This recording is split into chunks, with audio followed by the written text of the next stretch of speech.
This is Richard Nikoley again, freetheanimal.com, my blog.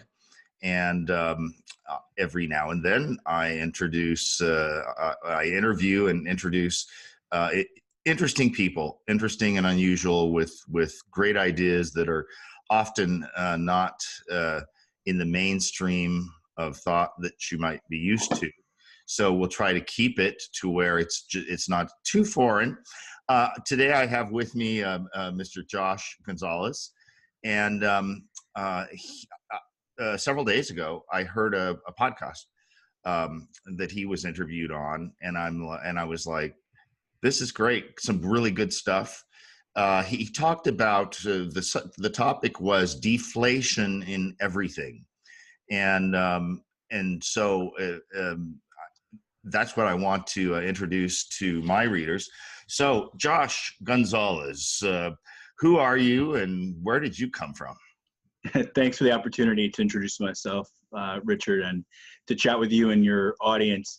I came from obscurity. I've just been reading and studying my entire life. I've been seeking out interesting people, thinkers who are really out of the mainstream to help me clarify my own thinking. And I've been able to synthesize that. It's been a combination of my own academic training. I took a liberal arts education in college.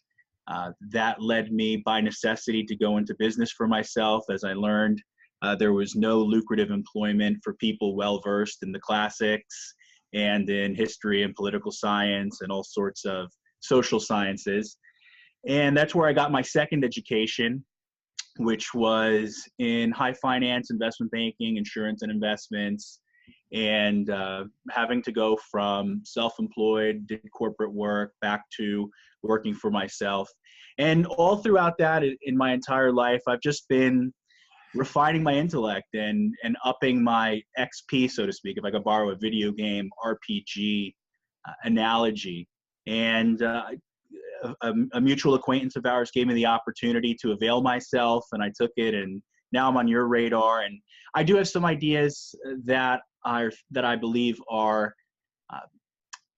accessible enough that anybody of any conviction can appreciate, but I believe they're unique enough that I can get on the video chat with you for 45 minutes to an hour and offer something to you and your audience that perhaps they haven't heard before, or perhaps they've heard before, but not quite in this way. And I think it'll make a lot of sense for you. Okay, so why don't we do this? In this last interview, I heard you had a list of, you said deflation and everything, and then you rattled off a list of examples. Probably not all inclusive, but probably your big 6 or 7, as I recall, or something like that. So why don't you go off with those, and then I want to go back and then talk about the concept of, because to really understand deflation, we first need to kind of understand inflation. So so why don't you go with your list there? Sure.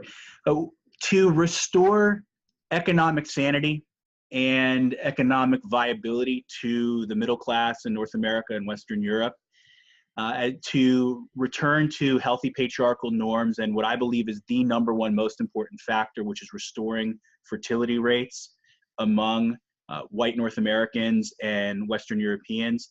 We need to achieve or affect deflation in inflation rates, tax rates, the government agencies, the military-industrial complex, access to capital and credit. We need to achieve or affect deflation in college attendance and the proliferation of college degrees, access to sex, divorce, the franchise, also known as suffrage or voting rights, and immigration from the third world.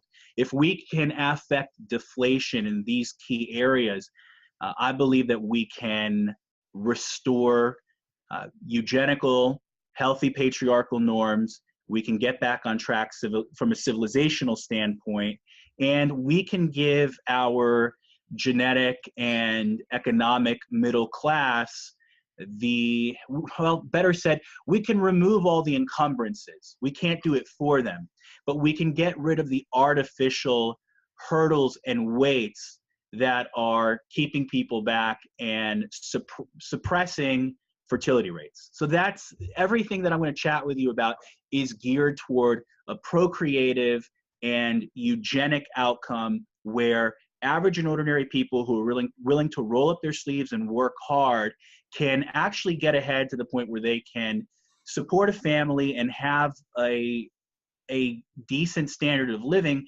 and a life that's worth living for. And as I'm going to share with you, there are so many institutional hurdles in the way that we've unnecessarily yoked ourselves with, either inadvertently or purposefully, that if we can achieve deflation, if we can affect deflation in these areas, we can get back on track. Great. Now, that's a good list. I mean, at a point, it's like, okay, we're done, because that's just so much common sense. If you really think about it, you think about the kind of some of the breakdowns in society that we see. But let's talk a bit about how we got there. And I guess you could say it. We could go into the philosophical part, modernism and postmodernism, which basically I refer to generally as the endarkenment. So let me touch on that real briefly. Sure. There's plenty of conspiracy theories. There's plenty of hypotheses and even theories with very good explanatory power. I'll offer two ideas as to how we got here. One is modernism and empiricism, which is often referred to as the death of God. And the death of God really is nothing more than the death of purpose. And that combined with the technological progress of modernity, the fact that through modern medicine, modern pharmaceuticals, through telecommunications, through Wi-Fi internet, and all the wonderful modern conveniences that we enjoy, we have eliminated the essential human element, which is adversity. So by transcending the ravages of nature, by creating this wonderful nation state, neoliberal, new world order where basically we all get along, and by the realization that the metaphysical presuppositions of the last several thousand years are not technically true. They're not true in the way that gravity or any other physical law is true.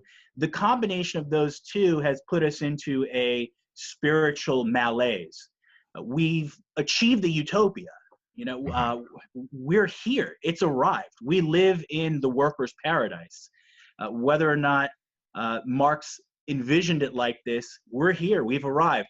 And the terrible part is we got what we were looking for. We got what we wanted.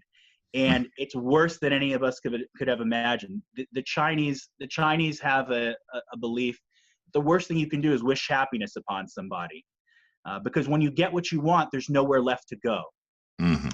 Now, I don't have a prescription for the spiritual degeneracy of our age, but what I do believe is most change comes from the top down. I'm certain that all people respond to incentives. So as we chat about deflation and everything, this is not a cure to the spiritual malaise of our epoch.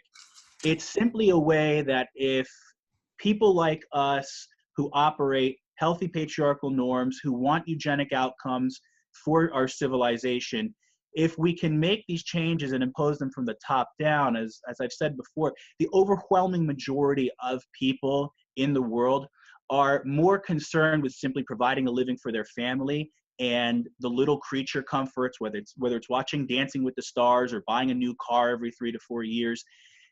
They're not built genetically or intellectually for sovereignty, for ruling.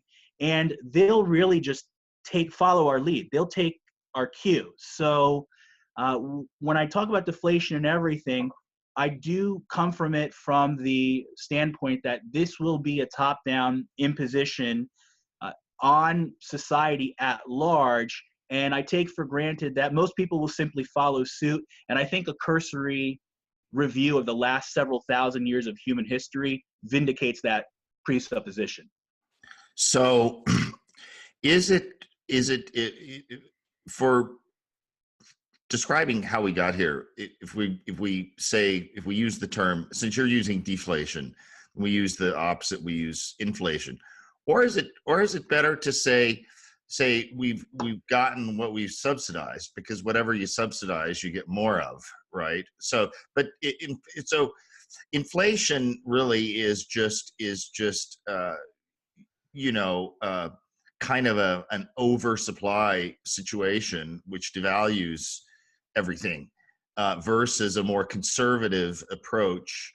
And of course, in the financial markets, there's this great fear of deflation, but I've always thought that was a silly notion, because that all that means really is that what you have, your possessions, to some extent, or financial assets such as your trade, your money, whatever, becomes, at least holds its value.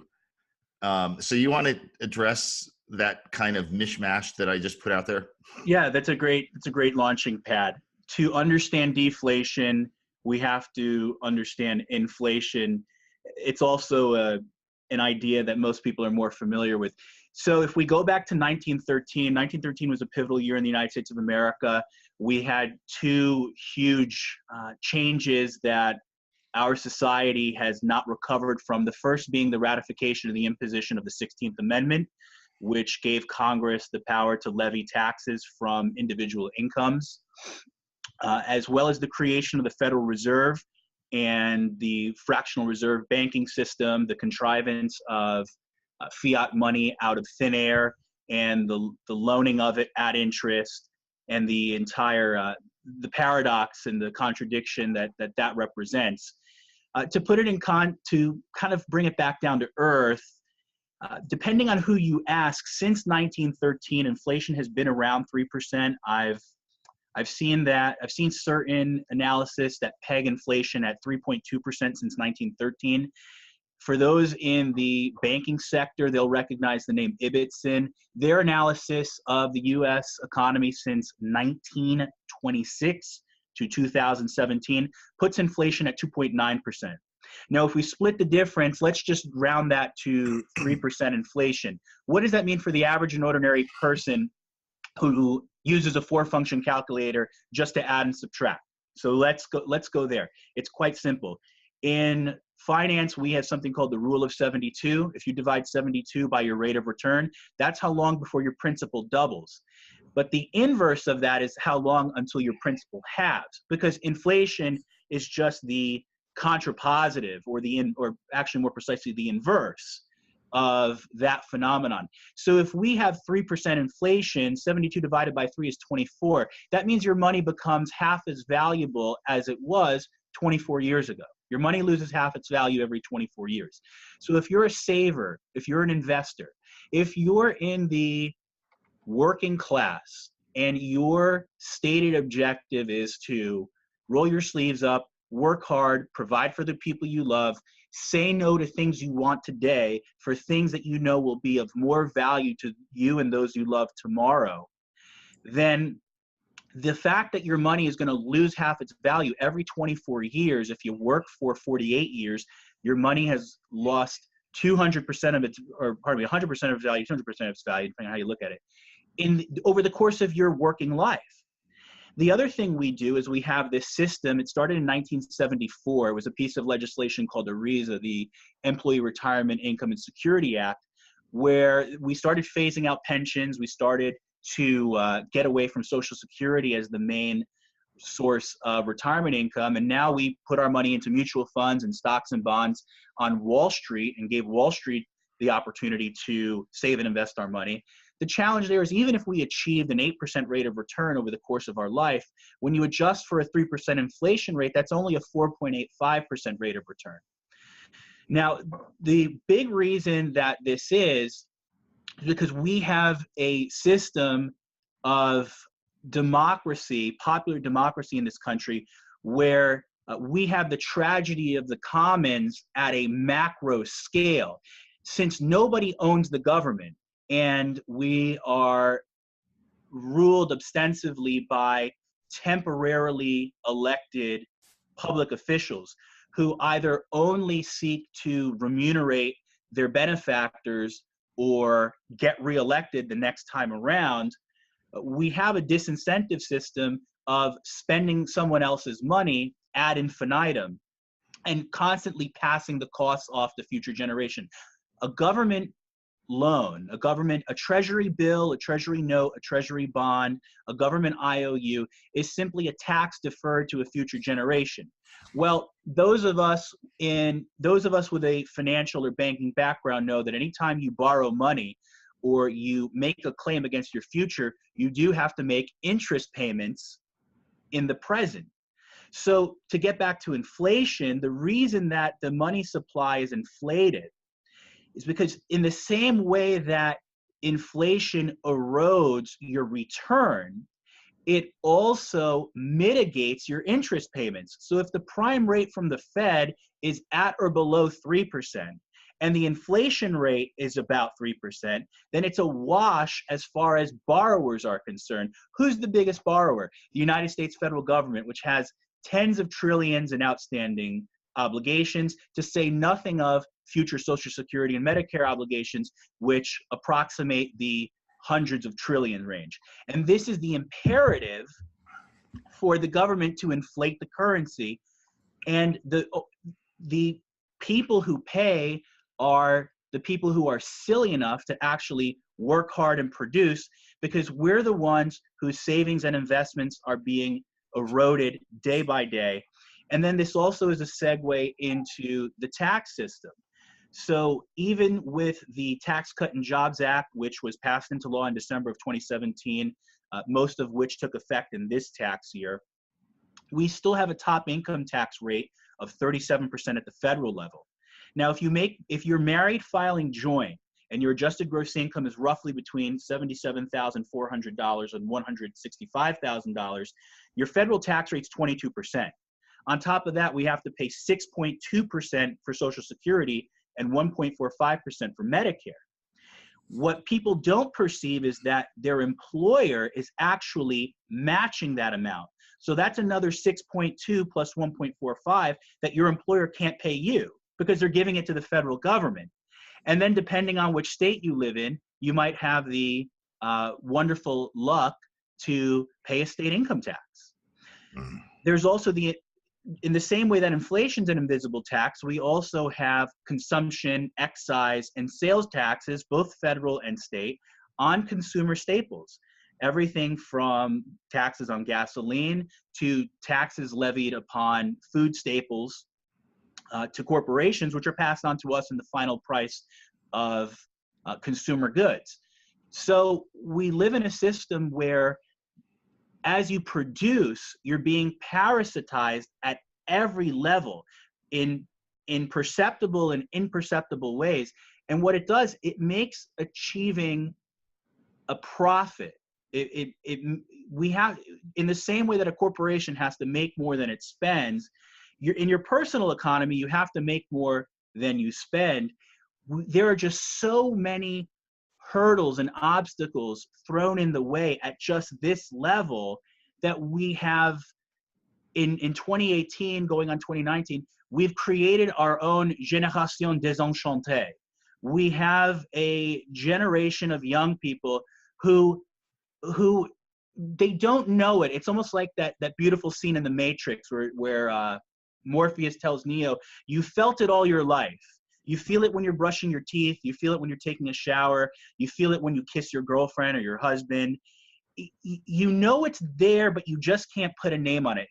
It's on the tip of everyone's tongue, but you don't know exactly what's off. And hopefully the last several minutes of our conversation has finally given it a name and torn the veil down, because this is, I'm going to talk about deflation in the access to sex, deflation in the access to divorce, and more social, sexual, familial norms that need to be reinstituted that have also been inflated because of malincentives at the societal and the legal level. But this is a huge one. This is a huge one. And if we want to restore a vibrant middle class of productive people with intellects that are at or around the mean, God forbid one standard deviation above the mean or more, we've got to fix this part. And the current regime will never do it for us. It's not in their interest. So in whatever comes next, we have to keep this in mind, because if we repeat these mistakes, if we don't make this radical kind of change, we're not going to break out of this cycle.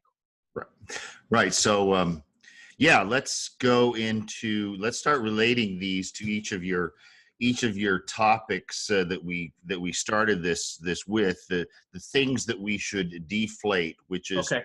I want to start with credit, college, cars, and houses. En français, s'il vous plaît. I know enough to be dangerous. Yeah. I don't know. I used to live there. That's one of my other things. So yeah. Yeah. Good fodder for another conversation.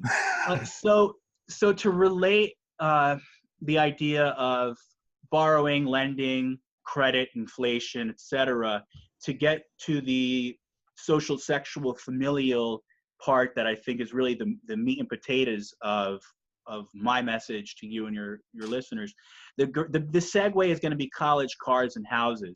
So not too long ago in North America, particularly in the US, college education was reserved for particularly men, and it was reserved for those with an IQ roughly one standard deviation above the mean, actually a little bit higher. In the 50s, the average college attendee, the average college student probably had an IQ between 120 and 125. Let me interject right there. Please do. Because that's quite interesting, and it's so true that before, you would receive your primary, secondary education or whatever, and then you're supposed to go off and do something, be an apprentice, maybe go to a trade school, and go right into the workforce. College was reserved for the more intellectual types. In other words, it was not seen as a way to bring yourself up. It was seen as a further education for people who are already smart. Yeah, it was a finishing school for the socioeconomic upper crust, and not even for all of them. Really, only for their children that actually had an academic or intellectual prowess. So the malincentives started with the financialization of college tuition vis-a-vis student loans. And that created the malincentive system as well as the capital to inflate or affect inflation in the amount of colleges, in the amount of degrees, in college attendance, and the, tertiary, grad school, doctoral, etc. Industries. So what happened was, by the time the 80s and 90s rolled around, we had a very effective propaganda campaign in the public school systems, in entertainment media, among the do-gooders of the world, this idea that everyone should have access to higher education, that the only way to avoid ending up living under a bridge and having no prospects for marriage would be to obtain a bachelor's degree, to get an education, and that was your ticket to the middle class. That was a ticket to a good job. And once upon a time, that was somewhat true. Where we failed to connect the dots was simply, like everything else, the more you have of something, the less valuable it is. Right. It's inflated. It's because it's inflated. Now, the other challenge was, as governments and banks who are actually rubber stamped by government, because all of these almost all of the student loans issued in the last 20 years have either directly or indirectly been guaranteed by the federal government, even if they were originated by private banks. This created a system where the colleges could charge almost any price, because unsuspecting 17 and 18-year-olds and their duped parents were willing to pay any price, willing to mortgage their own future and those of their children to obtain this golden ticket to a lucrative career in the middle class. So this allowed the administrations and the colleges to just inflate college tuition ad infinitum. I matriculated to college maybe 17, 18 years ago. And at that time, I attended one of the most well-known and one of the most expensive universities in the United States of America. And I believe it was somewhere between $40,000 and $43,000. And this same school now charges upwards of $60,000 about 15 or so years later. And the reason they can charge all this money is because the government will lend in any amount and people will borrow in any amount. So we have a system where people are coming out of college, middle-class people who maybe should have gone to a vocational school, maybe should have learned a trade, maybe should have gone into apprenticeship, maybe should have been on their own and had different talents to offer the world and could have been some sort of self-employed kind of person.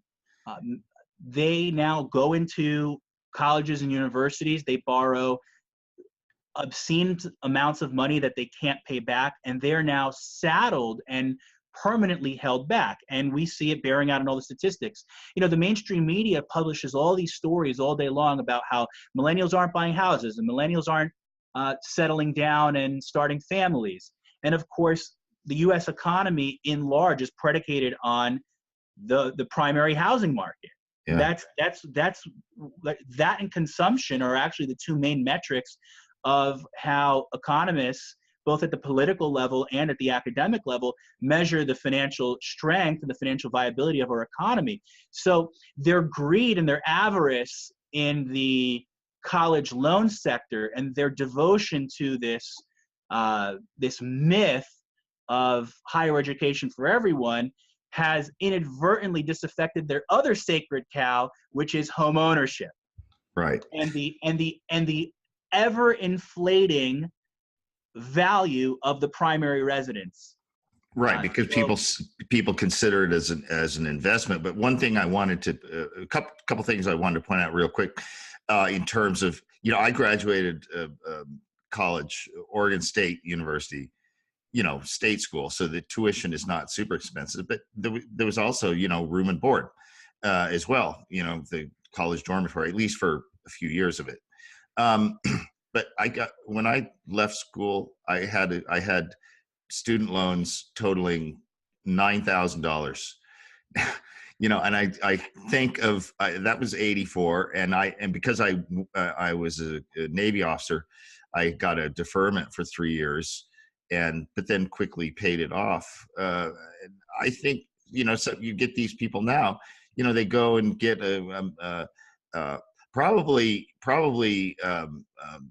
for most people, you know, a medical degree is probably a reasonable investment because it's just so damn hard to do the thing that you're probably going to earn enough to pay that off. But there's tons and tons and tons people that say lawyers and doctors, but it's not really the same because there's so many lawyers. They get out, they have $250K in student debt and they can't even pass the bar exam. Yeah, I defy anyone out there in YouTube land within the sound of either one of our voices to find me any attorney who recommends lawyering as a profession to young people. To a man, to a woman, invariably, every lawyer I know is miserable in his or her career. But to give the devil his due, higher education is a great idea for those in science, technology, engineering, mathematics, medicine, law. Those are the fields where we do want and need higher education. But you know, gosh, outside of rich kids who are going to study the classics and antiquity on their parents' dime, I can't imagine a kid from the Midwest or either coast or Florida or Texas whose mom bags groceries at the supermarket and dad's an electrician, and they're going to send him to some frou-frou school, and then he's going to double major in poli-sci and econ. To what end? To what end? To be another over-indebted, unemployed person who's just left in his early or mid-20s completely confused because he was sold a bag of goods that college was going to be the ticket to a great career and everything that comes after. And all you're left with is tens of thousands, if not more, of debt that cannot be extinguished by any means, and no prospect whatsoever because nobody needs a 22-year-old who studied theoretical economics, which is all fake because it's all Keynesian, and poli-sci, which 20 minutes of Fox News, CNN, and MSNBC every day, you can draw your own conclusions. There's no need to study it in school. One other point I wanted to make for listeners to better understand this inflation in college tuition, and people may have seen the chart where you have like there's a chart with a whole bunch of different goods that everybody uses, goods or services, and how their real price has come down over time. Whereas I'm familiar with that. College tuition has gone up and up and up. And the other place where you see this phenomenon is in medical costs, right? Medical costs. It's the same. It's kind of the same reason, because with this idea of universal healthcare or universal insurance for everybody, and so when you're spending someone else's money, yes, you are paying a premium, right? But the way insurance works is that at the end of your insured life, you should have, it's a way for you to cover the costs of all the shit that happens to you over a long period of time. And at the end of that time, on average, the insurance company has made a profit on that. But you have not had to incur these huge spikes the insurance company has. I perceive insurance as from a little bit more of a moralistic standpoint, and I think it works like this. We all agree to share the risk in the form of our premiums, knowing that individually, when the dust settles, we might have been better off foregoing insurance for the if-come of being one of those unlucky people whose number comes up and needs the coverage. So it's a form of mitigating the risk, because when you have an insurance premium for any loss, what you've done is you've put a ceiling or a cap on the risk of that loss. And we accept that it's a trade-off. It is. We accept that trade-off. We accept incurring a definite cost that we can plan our personal economy around, rather than leaving it uncapped and exposing ourselves to catastrophe. Richard, if I may just put a bow tie on deflation in college attendance and college tuition. Sure. What has to happen immediately by any means is the federal government has to get out of the business of lending money, and we need to make it illegal for anyone to lend money for college tuition. We need a dramatic deflation in the amount of universities. The solution is for many, if not most, colleges and universities to shutter their doors.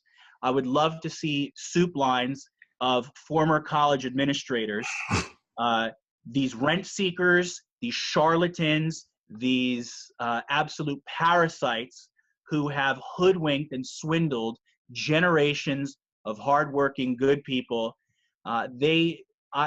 Their fate is of no consequence to me. And we need to return to economic and moral sanity in education. Now, K through 12 public education, that's a whole nother topic. I don't want to get into that. We know it sucks. It sucks for a reason. There's 100 million different theories, from the ultra-libertarian to the nationalist to the communistic socialist. Now's not the time and place, but that needs to be redressed too. I do want to draw a parallel between the inflation of college tuition and the inflation in the prices of cars and homes, because cars and homes are arguably the average American's largest financial purchase in their lifetime. There was a time not terribly long ago, your parents, my grandparents rather, where a home cost maybe 1 to 2 times a husband's salary, where people saved up and bought homes, where people built homes. There was a time in the late 60s, early 70s when the average new car could be bought for $1,400, $1,500, $1,600, maybe $2,100, $2,200 if you wanted something really fancy. And even when we adjust for inflation, the price of cars and homes is absolutely astronomical relative to where we were 2 generations ago. And what happened? Inflation in credit, the oversupply of credit, in the same exact way, in precisely the same way that the proliferation of credit made college unaffordable or inflated the cost of college to an irrational level. We've done the same thing with cars and homes. And this is another thing that keeps productive middle-class people poor, because we're overpaying for housing and we're overpaying for cars, because the market's been distorted through this unnecessary, usurious credit system. So we need to achieve deflation in auto loans, home loans, and student loans in order to bring sanity back to these markets to make them affordable. Now, there's a huge flaw in the way that professionals, whether they're government apparatchiks, whether they're college professors, or even if they're in the private sector and they're subject matter experts, we measure the health of the U.S. economy on consumption and on home prices and on the buying and selling of homes. And I don't believe that's a rational basis for measuring the health of an economy. I think savings and investments and employment and wages adjusted for taxes and inflation are a much better measure of how well people are doing financially, rather than whether or not they're buying and selling homes for more than they were 10 years ago, and how much of their disposable income that they're wasting on trinkets and crap from Walmart and Amazon. Mm-hmm. Yeah. That's really good. That's really good. So what do you say now that we've started, we've covered the education and some of the other, the goods, homes and cars. We want to go now into some of the social areas. Yeah, perfect moment to do that. So we need to achieve deflation in the access to sex. We need to affect deflation in divorce. And we need to achieve deflation in female participation in the workforce and return to healthy patriarchal norms. You know, even the most dyed-in-the-wool, neoliberal, starry-eyed modernist who is rah-rah open markets, and even if they have a more left-wing redistributionist tilt, everybody agrees on the wisdom of the division of labor. And a long time ago, the Homo sapiens species figured out that women are better suited to caring for young children, and men are better suited to doing the hard work of hunting and killing and producing and affecting an outcome or result.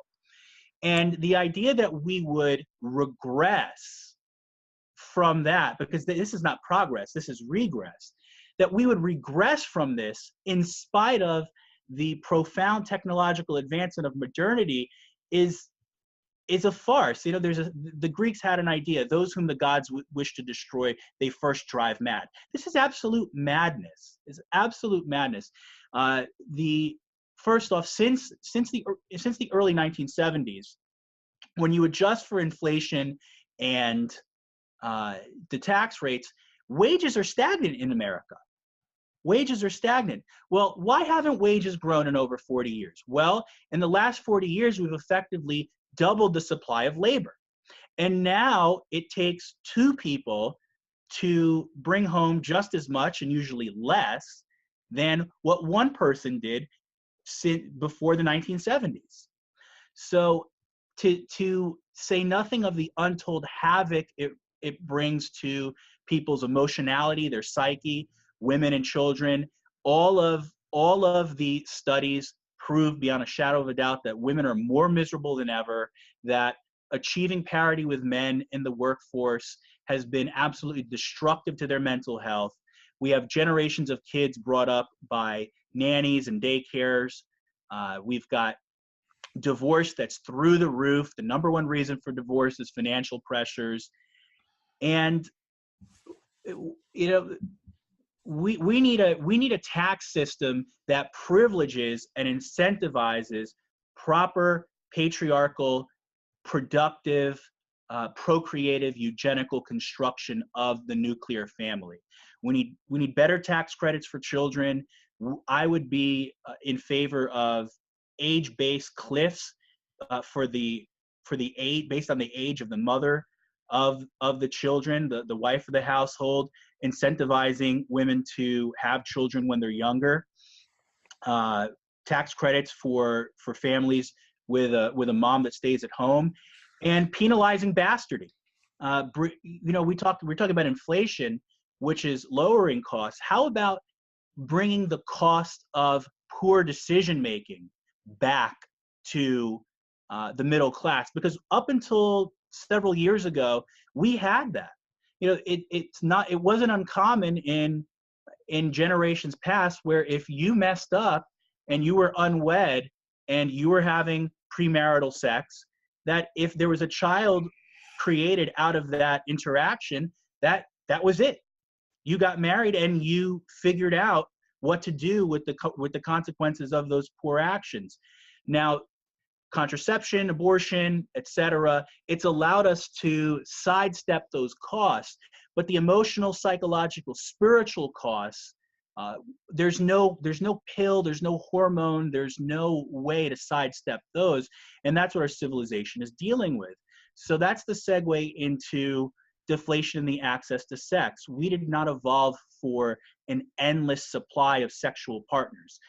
We spent the majority of the last several million years in our proto-primate, proto-homo genus, species, whatever we were over the last several million years, in these 30 to 150 member tribal units. So our entire emotionality, our entire way of working together and dealing with one another is built for these tribes. It's built for the inherent limitations of having a 30 to 150 member tribal unit.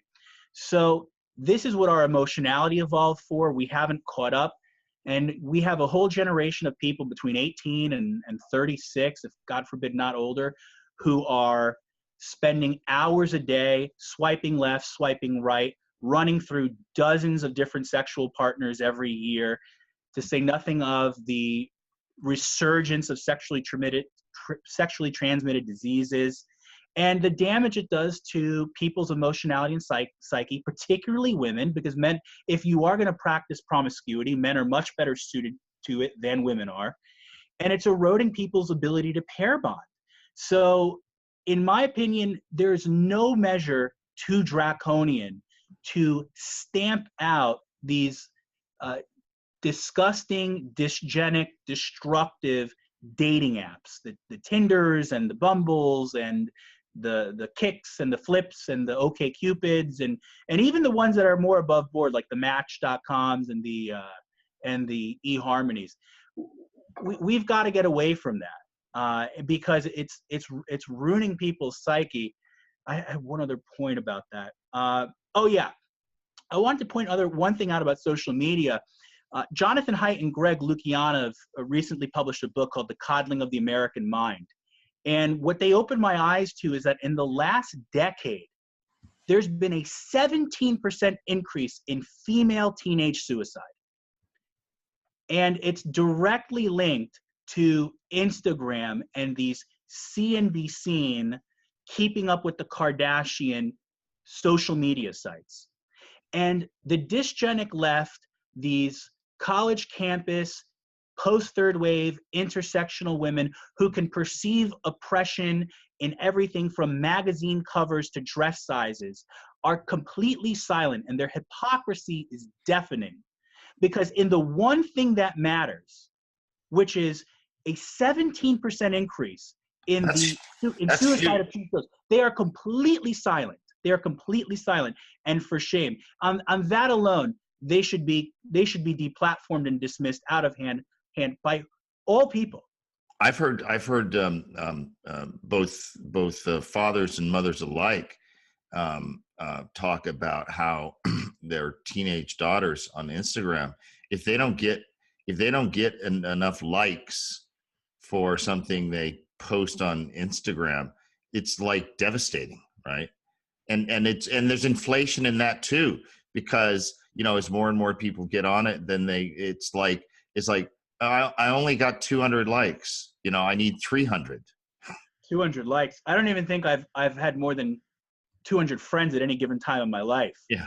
We're limited by Dunbar's number. One other thing on this access to sex, a lot of the ancient religious based law was there was quite a bit in it to prohibit incest, for example, because the access to sex in a small villages and whatnot was so limited.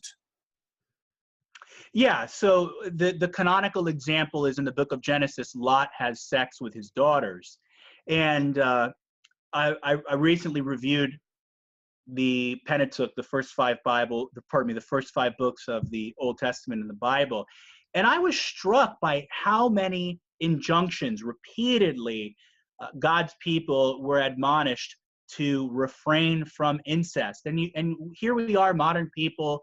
2019 is right around the corner. We're like, what kind of depraved, degenerate piece of garbage would ever consider having sex with his own daughter or his own sister or even a first cousin?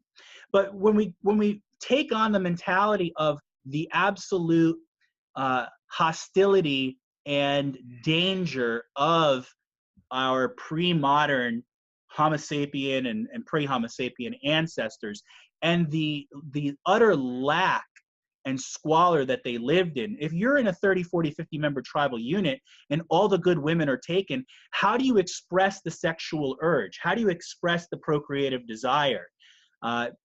Well, you take your daughter, you take your sister, and you take your first cousin. And we know the results of consanguineous procreation. We know how destructive they are.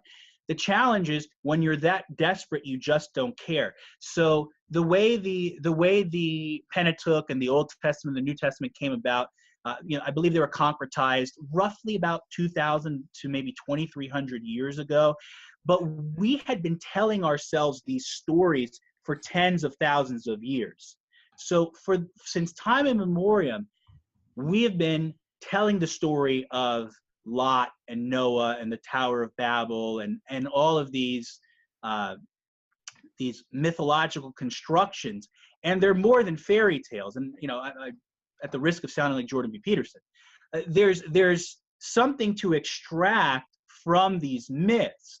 They're not just Semitic, Middle Eastern, primitive cave stories that we tell one another to entertain ourselves. It was the way that we communicated this to one another, and it had to be told repeatedly over the course of tens of thousands of years before it finally caught on. So if I may, to kind of double back into the hypocrisy of these intersectional feminist crybabies, they completely whiff on the disgusting and alarming uptick of female teenage suicide. They also have this trope that they love bandying about, that all men are rapists. Andrea Dworkin famously came to prominence by declaring that all sex between men and women is rape. And to give the devil his due, there's a small kernel of truth. The male sexual prerogative is predatory by nature. If you go far back enough, all of us are probably the result of some sort of non-consensual sexual interaction. So they err in the sense that they moralize about it. They look at it in this dichotomous moral and immoral lens, and it's really amoral.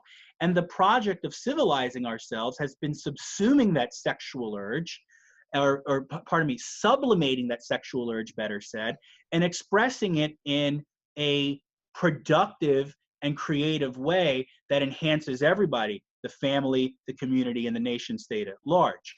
So if you care about protecting women from the predatory nature of male sexuality, then why aren't we segregating the sexes in K through 12 and in university level education?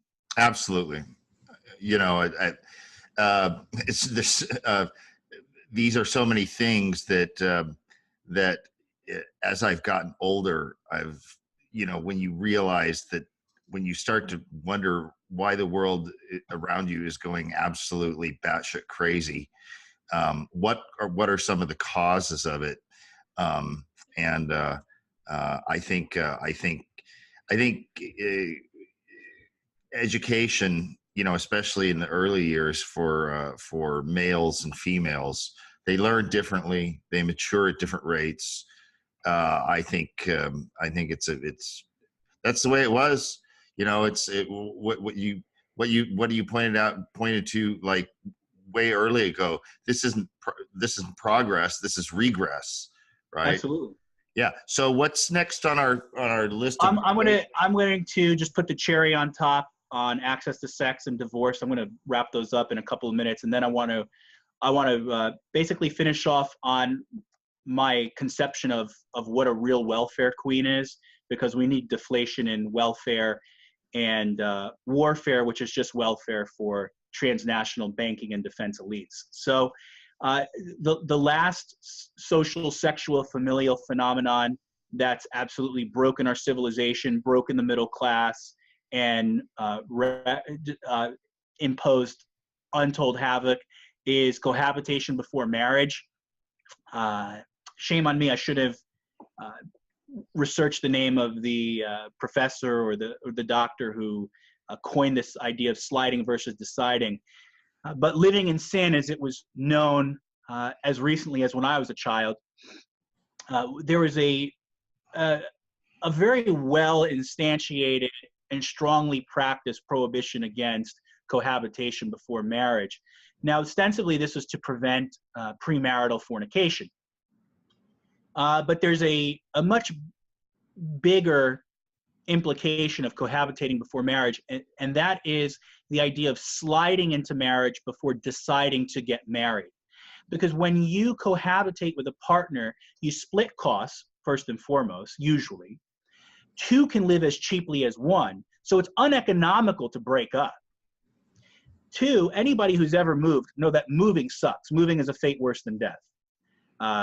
It's almost worth staying in a dysfunctional relationship rather than having to pack up all your stuff and find somewhere new to live. So we need to return to healthy patriarchal norms against cohabitating before marriage. The kids who are still in their early and mid-20s and still at home with their parents are perceived as something of a failure to launch. I think that's totally wrong. I don't know why we're going to have our young people who are unwed wasting money on rent when they could be saving that money to either buy a home or start a business or invest it. The parents have already paid the cost of the home. So there's that. But if it's amending the legal structure, particularly the tort system, that would allow parents to file a civil complaint against boyfriends and girlfriends who take in their counterpart. If we made it legal for landlords to discriminate against cohabitating non-spouses, this would be a huge blow to this self-inflicted, self-defeating practice of cohabitating before marriage. And then in terms of marriage itself, we need to get the family involved. We need to get fathers back involved with their young sons and their young daughters. I think prenups are actually a great innovation. I am very sympathetic to the idea of women who forego a career or higher education to make the investment in the family and the future generation. I am sympathetic to the idea that if a man chooses to discard his wife after years of marriage and children, that he should be on the hook for supporting her. That's not a proclamation. I'm inclined and I'm receptive to that message, and I see the wisdom in it. And absolutely, you're talking incentives and disincentives, and there's always going to be baskets of those, and very few people are going to agree on all of them. That stuff needs to be negotiated. Right. Well, we need to get to the point where the negotiation is expected by both parties individually, and then society at large. That should be a cultural norm. And then lastly, a factor that many have identified, our friend Kurt Doolittle has identified, is probably the thermonuclear bomb in our culture is no-fault divorce. Yes. Yeah, I'm glad you hit on that. And it amazes me that I get so much pushback when I mention that as a problem. I'm like, look, marriage is a contract. Just like businesses, there are millions of contracts that are entered into every day around the world, and those contracts impose privileges and responsibilities on the parties in various ways, whatever the terms are. And when someone violates those, if you don't negotiate a settlement, then it goes to court, and in order to find out who is at fault. Right. We recently, in many states, they've even instituted no-fault traffic collisions in motor vehicles. Another disastrous and dysgenic denial of reality and elimination of responsibility and personal accountability. The end of no-fault divorce, maybe anti-adultery laws would also help holding adulteresses and seducers and mistresses and accountable for wooing away lawfully wedded husbands and wives. Again, these are the sort of ideas that really irk our civil libertarian friends. And I do want to touch on that because these are really authoritarian, right wing, and I'm an atheist. I don't believe in God. I don't believe that the Bible is the inspired word of God. I don't believe in revelation or scripture. I tell people I live as though God is real. I live as though my actions in this life will have eternal ramifications and reverberations either in this life or what comes next. But I'm not credulous. I'm not a believer. But what's interesting is that despite my evangelical Christian upbringing, I'm probably more devout and resolute in these beliefs than I've ever been. We have a lot in common. I was well, from about 10 to 20, I guess. I was fundamental Baptist, born again. First year in college was Tennessee Temple University in Chattanooga, Tennessee. So yeah, and I'm not. I don't call myself an atheist any longer. I just say I'm not a literal true believer. But I have seen myself become a lot more conservative, as though I still was. Yeah, I'm probably more conservative than your typical dyed in the wool born again, because Because people like you and I have lived to see what happens when you depart from these norms. So what happens is, the way I perceive people like them is, they're right for the wrong reasons. Mm. And the way life works is, whether or not you're right or wrong for the right reasons, when you're right, you're right. Mm-hmm. So you might be motivated by a lie, you might be motivated by a superstition, you might be motivated by a faulty belief, but if you're rowing in the right direction, that's all that matters.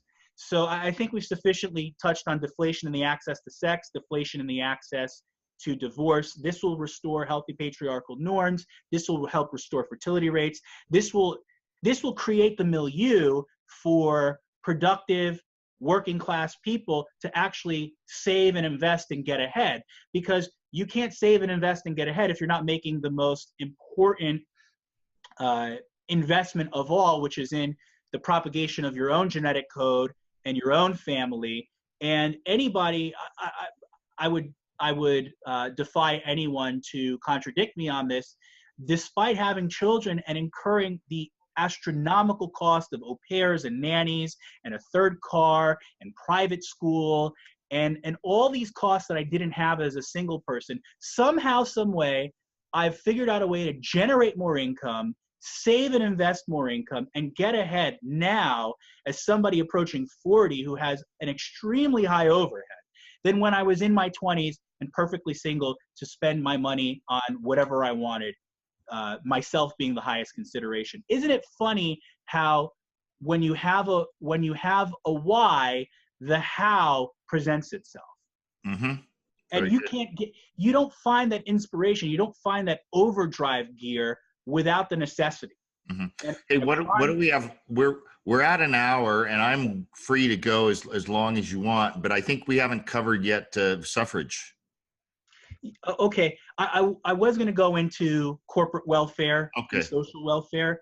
Do you want me to touch on those? Or you want to say that for another time? I think I can knock it all out in the next 10 minutes. Okay, good. Okay, right. So your typical slack-jawed, dancing with the stars watching, church-going Sunday morning kind of white Republican is very attuned to the welfare queen trope. The inner city ethno-racial minority with 3 children by 3 different baby daddies who's on women, infants, and children, WIC, temporary assistance to needy families, TANF, TANF. They perceive that welfare queen very well, and they are incensed, absolutely incensed by that welfare queen. And I am too. But there's 2 other levels of welfare queening, which the sort of typical moralizing white Republican sort of normie does not perceive, which is actually worse than the welfare queen that I described. The first one is the person in the mirror, because we've got a social security system and a Medicare system, Medicare that provides medical care to all Americans age 65 and older, Social Security, which starts at age 62, which is a permanent retirement income. And even though we pay into this for our entire life, we don't pay into it at even rates. Mm-hmm. And the money goes into the general coffers of the United States government. It does not go, it's not earmarked for its intended purpose. The trust fund. Right. So when you extrapolate the cost of Social Security retirement income and Medicare over the course of the next several generations, it's $100 trillion plus obligation, and there's not enough economic productivity without absolutely raiding people through the income tax system to a level that disincentivizes production to pay for Social Security and Medicare. But of course, there's a whole army of voters, Democrat and Republican alike, who will march to the polls every 2 years to make sure that nothing happens to Social Security and Medicare. And Republicans who are absolutely worthless, if you're a conservative, libertarian, nationalist, whatever you are, they have cucked eternally. They have cucked permanently so hard on Social Security and Medicare that they implicitly agree in the virtue of its existence and propagation, their only message to the American people is that they can just run it better than the Democrats can. But there's no the fundamental opposition to Medicare and Social Security died with Barry Goldwater's failed presidential campaign all those years ago. 64. Pardon? 64, I believe. That's right. Now, the highest level of abstraction of the welfare queen is actually transnational defense contracting companies. This is Northrop Grumman, Lockheed Martin, SAIC, Leidos, the British firm BAE Systems, Raytheon, Boeing, L3, and those are just the big ones. These are the ultimate welfare queens on planet Earth, because they don't just take maybe $20,000 a year, $30,000 a year in food and clothing that's given to small children. They create missile defense systems and aircraft, assault aircraft, stealth aircraft, most of which never sees the light of day. So billions upon billions of dollars into research and development for defensive and offensive weaponry and systems that actually never leave the theoretical phase. They never see combat. And the products that do reach the market are usually inferior and subpar. We don't really have a competitive advantage over the Chinese or the Russians anymore in any of our warfare technology. And that's because they're in the same way that the welfare queen, multiple baby daddy, single mother in the city, there's no accountability and oversight on her. There's no accountability and there's no oversight in the transnational defense contracting elites, because they've bought all the politicians through the lobbying system. Right. So they have a blank check to raid the American middle class for trillions upon trillions of dollars. The war on terror has been the biggest heist in the history of the human race. It's just been a multi-trillion-dollar looting of the American taxpayer and of the wealth of these other countries. It's been all a gambit to play a geopolitical chess game with our geopolitical rivals and enemies. It's resulted in tens of thousands of lives and families destroyed in our country, and millions upon millions of people in the Middle East, where we're just creating more enemies out of people who would otherwise just be nameless, faceless people on the other side of the globe. And now they hate us and want to come here and do us harm. So we ourselves in the white middle class are parasitizing ourselves through Social Security and Medicare. The underclasses of our society are parasitizing us through welfare, and the transnational banking and defense contracting elites are parasitizing us through the credit system and through the defense contracting system. So we're being parasitized at every level, and we need to affect deflation in all of these welfare programs in order to return to a system of economic and moral sanity that's fundamentally oriented toward production, procreation, and the creation and preservation of wealth. Yeah, and then there's what I would add one more. That's not it's not like a welfare check, more kind of a synthetic welfare, and that is rent-seeking behavior on the part of corporations, which I consider kind of eugenics for business, right? Because if you've got the political sway enough to affect statutes and contracting and so on, based on these relationships rather than merit, that's eugenic in the sense of how a business competitiveness leads to more for less. Essentially, it leads to good economies of scale, and it leads to better innovation, and it leads to lower real cost goods for that are better than the others. Richard, I'm going to take it home here. So, in terms of affecting deflation in government, I'd be remiss if I didn't mention that all foreign aid needs to stop. Foreign aid is just a way of subsidizing parasites at the international level, and also subsidizing people, particularly in sub-Saharan Africa and the Middle East, where their populations are exploding. We're giving them food and vaccines to basically aid them in doubling and quadrupling their populations in the next 20 or 30 years. They don't have the economic productivity or the middle class necessary to harness the power of all these people. This is just a demographic time bomb waiting to explode. We're actually creating the next global tragedy by giving rise to these excessive populations that, if not for our subsidy in the form of cash and food and vaccines, would otherwise not even exist. So that's another tragedy of our own making.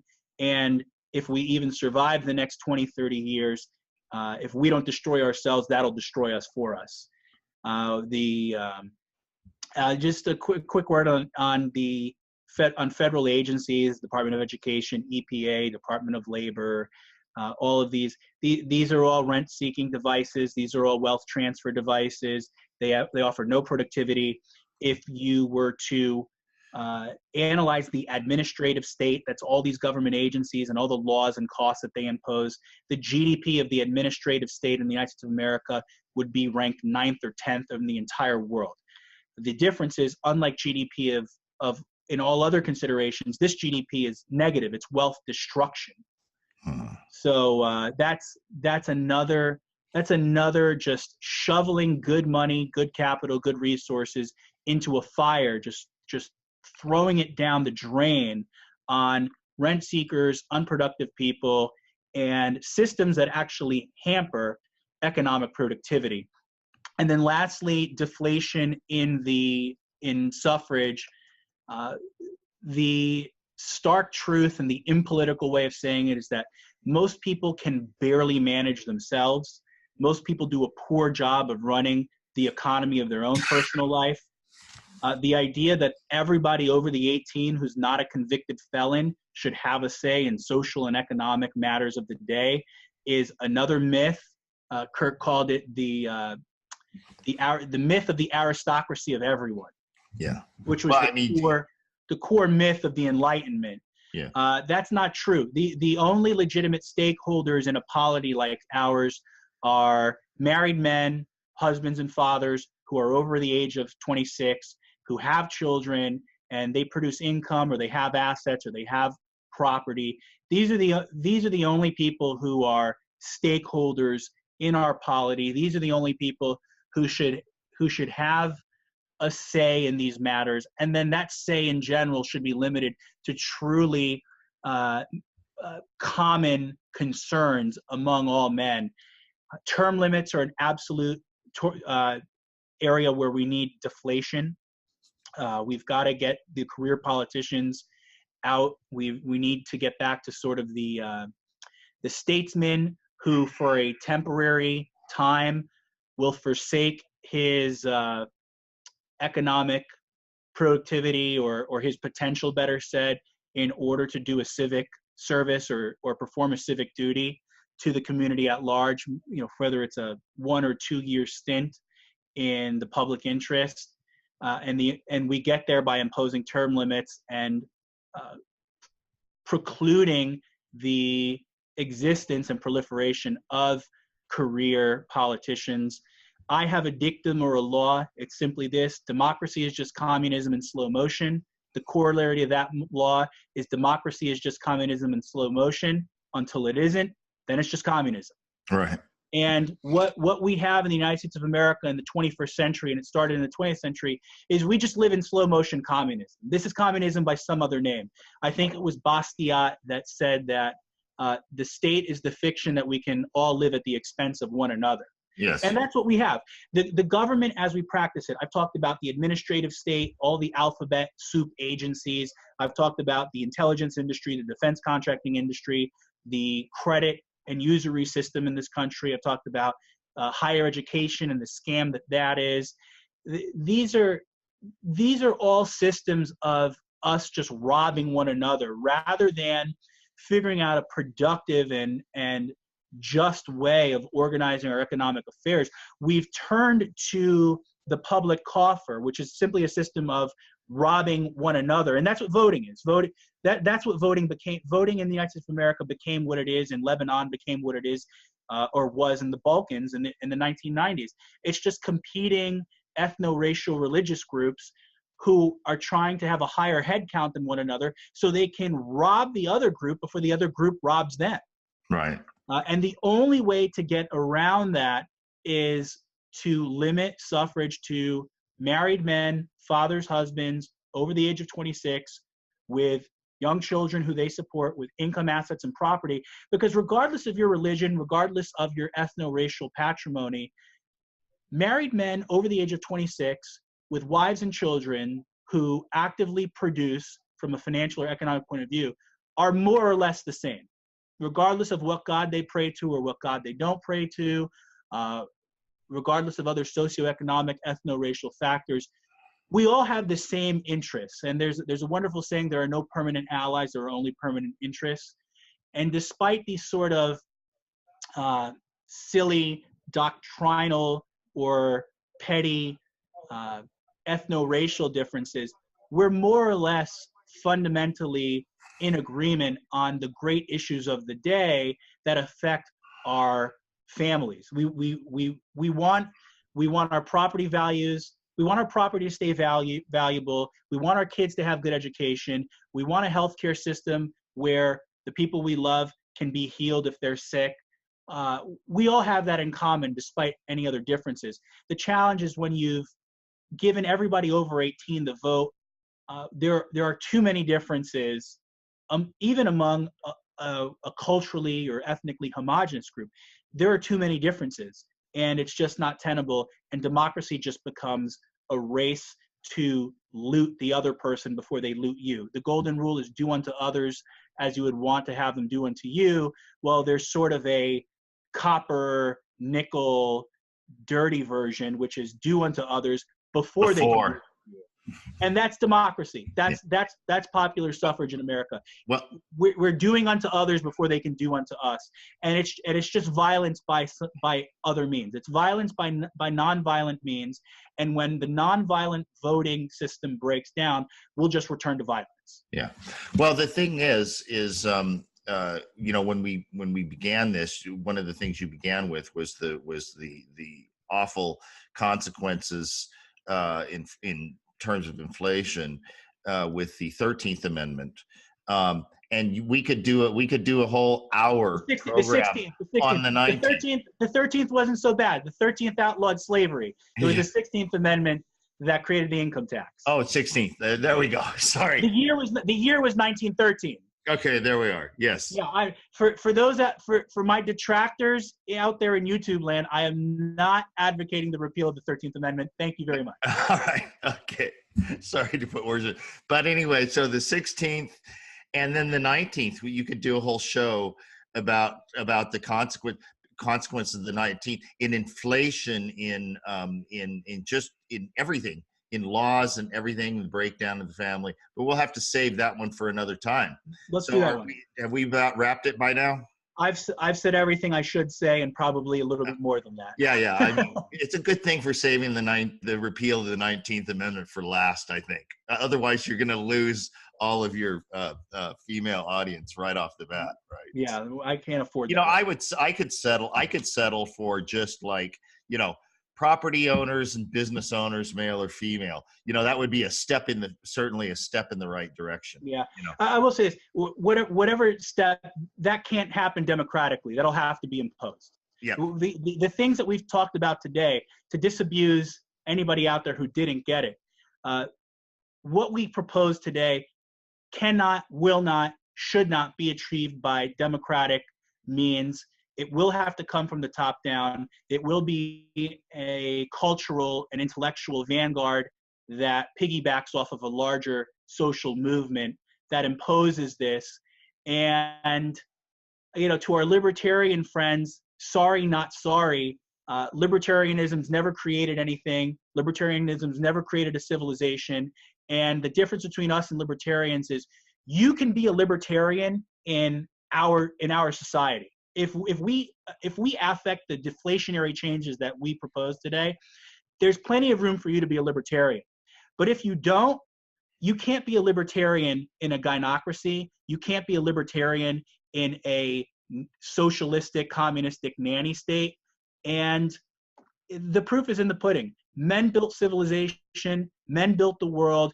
We achieve civilization through violence, through coercion, and we're perfecting ourselves, and we're transcending, and we're figuring out more just and equitable and fair ways to do that. But the project of civilization cannot be impeded, because we see now what happens when we abdicate our rightful role and the absolute calamity that it imposes, as evidenced by the sub-replacement level fertility rates and the decline of the West and the rise of the non-West. It's too important. It's too important, and the time for libertarianism is over. We can be libertarians in what comes after, but we can't be libertarians right now. We have a civilization to save. We have wives and children and grandchildren and neighbors and friends to save. And this is the time for people like us who are willing to be bold, who are willing to step on toes and say things that are politically incorrect, and then advocate for them and affect that change. And you can sing Kumbaya and operate the non-aggression principle in a few years when we're done. Hopefully, yeah. All right. Yeah. With that, I'm going to say goodbye to Josh, and we'll do this again sometime. That was really good. I hope a lot of people find that they learned a few things, got a few more ideas, and a really good topic would be to delve into at future time, to delve into some of the aspects of the shortcomings of libertarians, as you and I both, as we discussed yesterday, that we both come from that realm, anarcho-capitalism and all of that voluntarism and yeah. Agorism. Yeah. Oh yeah. Yeah. All right, sir. Thanks for staying up late, Richard. Well, or getting up early. Have a good one. Thank you.